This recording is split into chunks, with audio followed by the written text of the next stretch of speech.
FBI Assistant Director in Charge, Christopher Rea of the New York Field Office, Special Agent in Charge of the New York Field Office, Leslie Bakshi's, New York Special Agent in Charge of Homeland Security, Ricky Patel, Newark Special Agent in Charge of Homeland Security, Michael McCarty, Police Commissioner Jessica Tisch, Chief of Detectives Joseph Kenny, and the Executive Director of the Waterfront Commission, Phoebe Sorrell.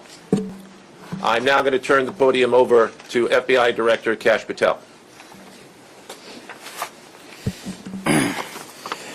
Good morning. Today we are here in New York to announce a historic arrest across a wide-sweeping criminal enterprise that envelops both the NBA and Cosa Nostra. The men and women up here standing with me represent a small portion of the leadership team that brought profound justice in an era that needed it more than any. I'll just highlight some of the details in the case and the FBI work, and then you'll hear from the others. But as you now know, individuals such as Chauncey Billups, Damon Jones, and Terry Rozier were taken into custody today, former, current NBA players and coaches. What you don't know is that this is an illegal gambling operation and sports rigging operation that spanned the course of years. The FBI led a coordinated takedown across 11 states to arrest over 30 individuals today responsible for this case, which is very much ongoing. Not only did we crack into the fraud that these perpetrators committed on the grand stage of the NBA, but we also entered and executed a system of justice against La Cosa Nostra to include the Bonanno, Gambino, Genovese, and Lucchese crime families. And you'll hear more about those details today. The charges and the arrests that were taken down across this country range from wire fraud, money laundering, extortion, robbery, illegal gambling. This FBI will leave no room for any perpetrator of crime across this country. You hear a lot about our work of defending the homeland and crushing violent crime. Well, this work is also representative of a colossal portion of the FBI's mandate to keep America safe and to keep our entertainment industry fair and secure. The men and women that are standing up here today worked tireless hours, days, months, and years. And the fraud is mind-boggling. It's not hundreds of dollars. It's not thousands of dollars. It's not tens of thousands of dollars. It's not even millions of dollars. We're talking about tens of millions of dollars in fraud and theft and robbery across a multi-year investigation. And we could not have done it without our interagency partners that are before us today. The NYPD, HSI, and teams of law enforcement officials from around the country made this day possible. It takes a team to bring this kind of justice, sweeping justice, into the halls of the United States courtrooms, where our brave United States Attorney has led this prosecution. It takes courageous prosecutors to stand before you and say, we will not allow this kind of illicit activity to happen, not only at the national sporting level, but also where it hides in La Cosa Nostra. And when these two collided together, they perpetrated a fraud that is historic in terms of not just money, but the scheme and the deceit that they utilize to steal and swindle people for money, to include crypto fraud. This is an operation that showcases to you that under President Trump's administration, there is no room for any type of criminal behavior, be it on the world's largest stage or in the back rooms of tiny parlors where card games are being played. We are proud to stand here today with the men and women of the FBI and this legal team. And to the United States Attorney, I just want to thank you personally for taking the time to display the work that the media is about to hear about today in detail. As I said, it does take courageous prosecutors, but it takes a courageous United States Attorney to bring this case, because we are going to take heat for it. But we don't shy away in this administration. We don't say no. What we do is we bring the results across the finish line. We bring them to the public. We bring you accountability. And yes, they will have their day in court, and you will hear the evidence through the court system exclusively. We will not deny anyone of due process. And that's the brilliance of this system. That's the brilliance of this administration. Everyone will be held to account. So with that, I turn it over to United States Attorney Nosell. Thank you. Thank you, Director Patel. To be clear, we're announcing today indictments in two major cases, both involving fraud. One involves sports betting, and the other involves illegal gambling, very specifically rigged poker games. The first indictment involves 6 defendants who are alleged to have participated in one of the most brazen sports corruption schemes since online sports betting became widely legalized in the United States. This scheme is an insider sports betting conspiracy that exploited confidential information about National Basketball Association athletes and teams. The second indictment involves 31 defendants alleged to have participated in a nationwide scheme to rig illegal poker games. These defendants, which include former professional athletes, used high-tech cheating technology to steal millions of dollars from victims in underground poker games that were secretly fixed. The games in the New York area were backed by the Bonanno, Gambino, and Genovese crime families of the Cosa Nostra.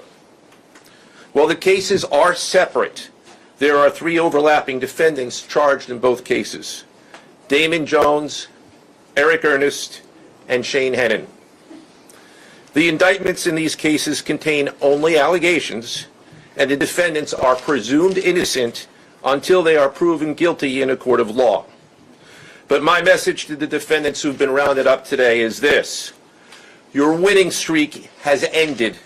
Your luck has run out. Violating the law is a losing proposition, and you can bet on that. First, I would like to talk about United States versus Ernest, the NBA basketball gambling case. The defendants in this case are Eric Ernest, Marvez Farley, Shane Hennon, De Niro Laster, Damon Jones, a former NBA player and coach, and Terry Rozier, a current NBA player. Other co-conspirators were previously charged for their roles in the scheme, including former NBA player Jontay Porter. Between December 2022 and March 2024, these defendants perpetrated a scheme to defraud by betting on inside, non-public information about NBA athletes and teams. The non-public information included when specific players would be sitting out future games, or when they would pull themselves out early for purported injuries or illnesses. They relied on corrupt individuals, including Jones and Rozier. They also misused information obtained through long-standing friendships that they had with NBA players and coaches. And in at least one instance, they got their information by threatening a current player, Porter, because of his pre-existing gambling debts. Defendants used this non-public information to place hundreds of thousands of dollars in fraudulent bets, mostly in the form of prop bets on individual player performance. The bets were placed through online sports books and also in person at casinos. The defendants relied on a network of straw bettors to place the maximum amount of bets to increase their potential profits. Most of these bets succeeded, and the intended losses were in the millions of dollars. The defendants then laundered their illegal winnings in various ways: peer-to-peer platforms, bank wires, and simple cash exchanges. The indictment details specific examples where the defendants profited from illegal gambling and illegal betting on various NBA games about the performance of players on, among other things, the Charlotte Hornets, the Portland Trail Blazers, the Los Angeles Lakers, and the Toronto Rangers. Each defendant in the NBA basketball gambling case has been charged with conspiracy to commit wire fraud and conspiracy to commit money laundering. Now, I would like to turn to the other case, United States versus Aiello, the rigged poker game case. Beginning as early as 2019, the defendants in this case orchestrated a scheme to use wireless cheating technology to run rigged poker games across the United States, including in the Hamptons, Las Vegas, Miami, and Manhattan. The scheme targeted victims known as, quote, fish, who were often lured to participate in these rigged games by the chance to play alongside former professional athletes who were known as, quote, face cards. The so-called face cards included the defendant Chauncey Billups, who at the time of the scheme was a former NBA player and is currently the head coach of the Portland Trail Blazers, and also Damon Jones, a former NBA player and coach. What the victims, the fish, didn't know is that everybody else at the poker game, from the dealer to the players, including the face cards, were in on the scam. Once the game was underway, the defendants fleeced the victims out of tens or hundreds of thousands of dollars per game. The defendants used a variety of very sophisticated cheating technologies, some of which were provided by other defendants in exchange for a share of the profits from the scheme.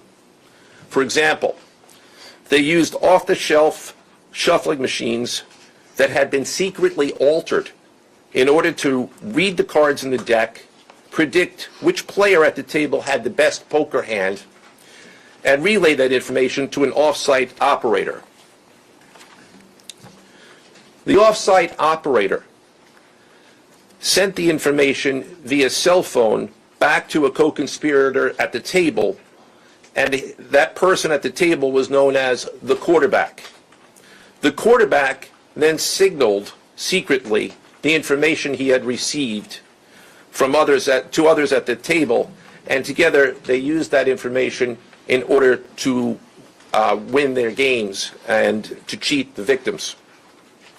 Defendants used other cheating technologies such as poker chip tray analyzers, which is a poker chip tray that secretly reads cards using a hidden camera, special contact lenses or eyeglasses that could read pre-marked cards, and an X-ray table that could read cards face down on the table.